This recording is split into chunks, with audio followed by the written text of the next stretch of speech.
राधे राधे दोस्तों, कैसे हैं आप सभी लोग। उम्मीद करता हूँ सभी लोग अच्छे होंगे। दोस्तों, आज के इस वीडियो में हम इंडियन पॉलिटी का एक महत्वपूर्ण टॉपिक जो भी है संविधान का निर्माण, उसे देखेंगे। ये जो है यूके ट्रिपल एस सी और यूके पीएससी एग्जाम के लिए काफ़ी महत्वपूर्ण रहने वाला है। एक से दो क्वेश्चन यहाँ से बनने के चांसेस बनते हैं, तो आइए इसे देखते हैं। हम इसे शॉर्ट नोट्स के साथ में समझेंगे। आप चाहे तो आप इसे अपना नोट्स भी बना सकते हैं। तो आइए शुरू करते हैं। संविधान का निर्माण, ये हमारा टॉपिक रहने वाला है। इसमें हम सबसे पहले देखेंगे कि संविधान की मांग, आखिर संविधान की मांग कैसे उठी थी। तो दोस्तों, 1895 ईस्वी में जो बाल गंगाधर तिलक थे, इन्होंने सबसे पहले स्वराज विधेयक के माध्यम से अप्रत्यक्ष रूप से संविधान सभा की मांग की थी। याद रखना, अप्रत्यक्ष रूप से मांग की थी उन्होंने। 1922 ईस्वी में महात्मा गांधी जो थे, उन्होंने कहा कि भारतीय संविधान जो है भारतीयों की इच्छा के अनुसार ही होगा। इस बात को याद रखना, एग्जाम में अगर क्वेश्चन बने कि भारतीय संविधान भारतीयों की इच्छा के अनुसार ही होगा, ये किसने कहा? तो ये कहा था महात्मा गांधी ने। कब? 1922 ईस्वी में। इसके बाद हम बात करेंगे 1928 में जो नेहरू रिपोर्ट है उसके बारे में।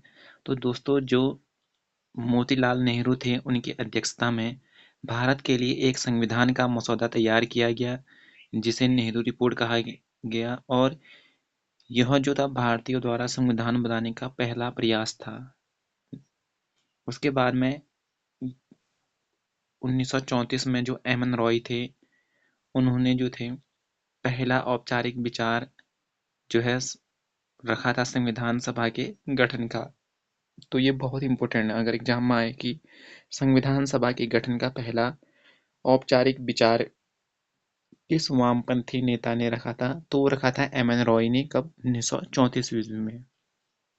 उसके बाद 1935 ईस्वी में जो थे भारतीय राष्ट्रीय कांग्रेस थी। इस भारतीय राष्ट्रीय कांग्रेस ने पहली बार जो है आधिकारिक रूप से संविधान सभा के गठन की मांग की। दोस्तों, एक एक शब्द याद रखना, ये जो है पहली बार आधिकारिक रूप से था, जबकि ये पहली बार औपचारिक विचार था केवल। इस तरीके से आपको ध्यान रखना है। उसके बाद 1938 ईस्वी में जो जवाहरलाल नेहरू थे, इन जवाहरलाल नेहरू ने घोषणा किया कि स्वतंत्र भारत का संविधान बिना किसी बाहरी हस्तक्षेप के वयस्क मताधिकार के आधार पर चुनी गई संविधान सभा द्वारा बनाया जाएगा। उसके बाद 1940 ईस्वी में अगस्त प्रस्ताव आया। इसमें हुआ क्या कि ब्रिटिश सरकार ने पहली बार सैद्धांतिक रूप से माना कि भारतीयों के लिए अपनी संविधान सभा होनी चाहिए। यानी कि इस बात को एक्सेप्ट किया गया कि भारतीयों के लिए हाँ, एक संविधान सभा होनी चाहिए। उसके बाद 1942 ईस्वी में क्रिप्स मिशन भारत आया था। सर स्टेफोर्ड क्रिप्स एक प्रस्ताव लेकर आए थे कि दूसरे विश्व युद्ध यानी कि द्वितीय विश्व युद्ध के बाद में एक संविधान सभा बनाई जाएगी, लेकिन जो मुस्लिम लीग थी इसने खारिज कर दिया। क्यों? क्योंकि मुस्लिम लीग दो अलग अलग राज्य बनाना चाहती थी। उसके बाद में 1946 ईस्वी, इस 1946 ईस्वी में कैबिनेट मिशन जो है भारत आया था। और इस कैबिनेट मिशन की योजना के तहत अंततः भारतीय संविधान का गठन हो गया था। तो एग्जाम में क्वेश्चन बनेगा कि भारतीय संविधान का गठन किसकी संस्तुति पर हुआ था? तो वो हुआ था कैबिनेट मिशन की संस्तुति पर। इसमें जो कैबिनेट मिशन है, इसमें 3 सदस्य थे: पैथिक लॉरेंस, स्टेफोर्ड क्रिप्स और एवी अलेक्जेंडर। इसमें 3 सदस्य थे। ये याद रखना, एग्जाम में पूछा जाता है कि कौन इसमें शामिल था या नहीं था करके, है ना। उसके बाद हम देखेंगे संविधान सभा का गठन आखिर हुआ कैसे था। तो संविधान सभा का गठन मैंने बता दिया कि कैबिनेट मिशन जो योजना थी 1946 उसके द्वारा हुआ था। संविधान सभा की सीटों के लिए चुनाव जो थे पहली बार कब हुए थे?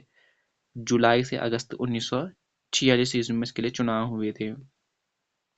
अगर मैं बात करूं संविधान सभा का औपचारिक रूप से गठन, तो ये हुआ था 9 दिसंबर 1946 को।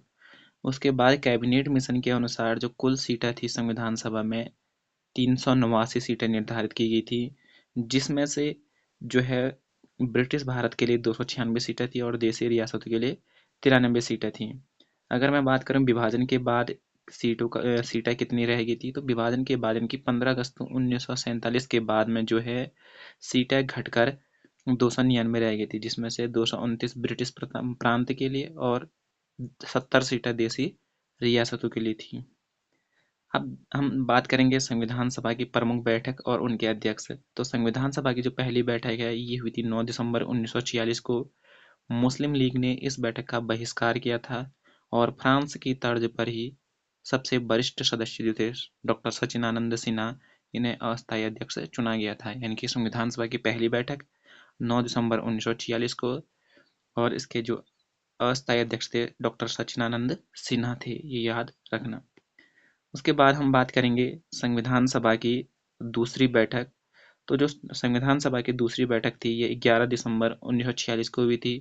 डॉक्टर राजेंद्र प्रसाद जो थे इन्हें स्थायी अध्यक्ष चुना गया था, और जो H.C. मुखर्जी थे उन्हें उपाध्यक्ष चुना गया था इसी दूसरी बैठक में, और B.N. राव को संवैधानिक सलाहकार चुना गया था। एग्जाम अगर क्वेश्चन पूछें कि संविधान सभा की दूसरी बैठक कब हुई थी, तो आंसर क्या होगा? 11 दिसंबर 1946 को।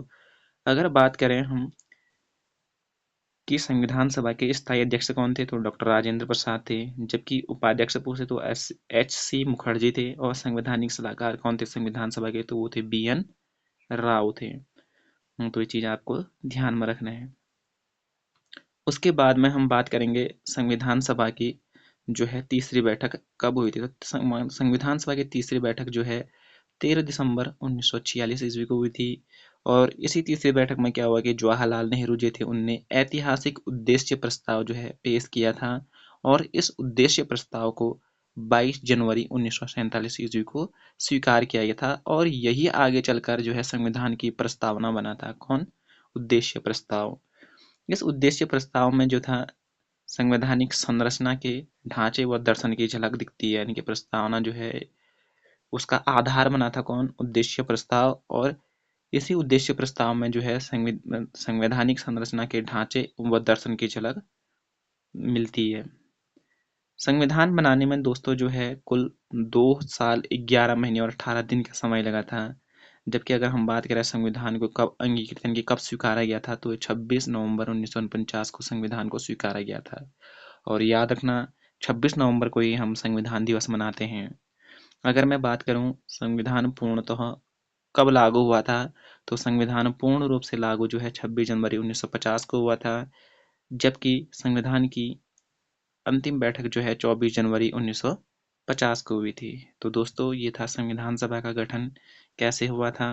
इसके बाद अगली वीडियो में हम बात करेंगे उद्देश्य प्रस्ताव के बारे में, फिर भारतीय स्वतंत्रता अधिनियम 1947 द्वारा क्या क्या परिवर्तन हुआ था उसके बारे में, और देन संविधान सभा की जो समितियां थी, कुछ बड़ी समितियां जैसे 8 बड़ी समितियां थी और कुछ छोटी समितियां थी, उनके बारे में हम बात करेंगे। आज के लिए इतना ही रखेंगे। उम्मीद करता हूँ आपको ये वीडियो पसंद आई होगी दोस्तों। अगर ये वीडियो पसंद आए तो आप अपने दोस्तों के साथ शेयर करिए। आप इससे अपने नोट्स भी बना सकते हैं। ये आपको लास्ट में एग्ज़ाम से कुछ दिन पहले रिवीजन करने में मदद ज़रूर देंगे। और मिलते हैं जल्द ही एक नई वीडियो में। तब तक के लिए आप लोग पढ़ते रहिए और आगे बढ़ते रहिए। धन्यवाद।